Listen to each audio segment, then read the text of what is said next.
গত ৫ আগস্ট প্রধানমন্ত্রীর পদ থেকে পদত্যাগ করে ভারত যে নিরাপদ আশ্রয় নেন বাংলাদেশের সাবেক প্রধানমন্ত্রী শেখ হাসিনা।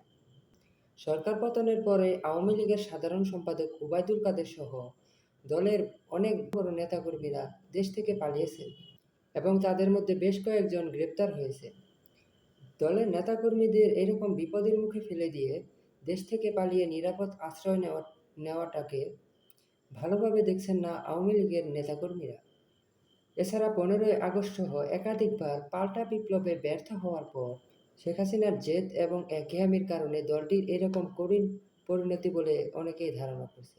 দলটির এই পরিণতিতে দলের সকল পর্যায়ের নেতাকর্মীরা খুব বিপর্যস্ত এবং খুব হতাশার মধ্যে রয়েছে। অনেকেই স্বাভাবিক জীবনে ফিরতে গেলেও পরিস্থিতি অনুকূলে না থাকায় ফিরতে পারছেন না তাদের স্বাভাবিক জীবনে।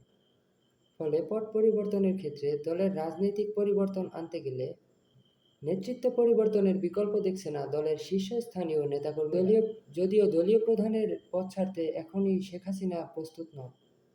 এই ঘটনাটি প্রমাণ পেয়েছে শেখ হাসিনা দেশ ছাড়ার পর শেখ হাসিনার ছেলে জয়ের একটি বক্তব্যের মাধ্যমে।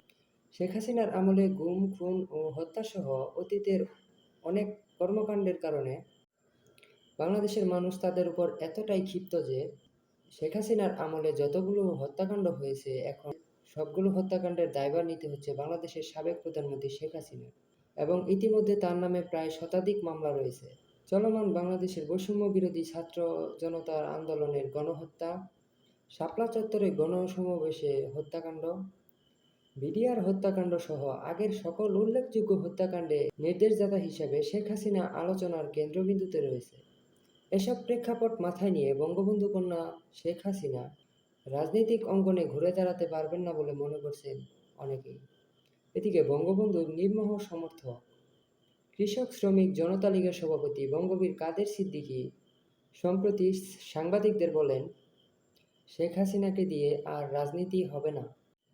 এদিকে দলটির একটি নির্ভরযোগ্য সূত্র থেকে জানা গেছে ৫ আগস্ট দলটির মহাবিপর্যয়ের পর দলটি কিভাবে পুনর্গঠন করা যায় সেটি নিয়ে অনেকেই আলোচনা করছেন।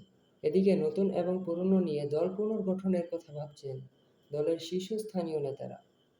তবে শেখ হাসিনা মতামত দিলেন শেখ হাসিনার মেয়ে পুতুলকে দিয়ে দল পুনর্গঠন করতে পারে বলে অনেকেই ধারণা করছে। এই আলোচনায় সাধারণ সম্পাদকের তালিকায় সাবেক স্বরাষ্ট্রমন্ত্রী সুহেল তাজের কথা আলোচনায় উঠে এসেছে। অবশ্য সুহেল তাজ আর রাজনীতিতে ফিরবেন না বলে জানিয়েছেন। ছাত্র জনতার আন্দোলনে আওয়ামী লীগ ছাত্রদের উপর যেভাবে নির্বিচারে গুলি চালিয়েছে, এ কারণে জনগণের ক্ষোভ তৈরি হয়েছে আওয়ামী লীগের উপরে। এ কারণে দলটি আগামী ২০ বছরেও তাদের ধকল কাটিয়ে উঠতে পারবেন না বলে মনে করছেন সাধারণ জনগণ।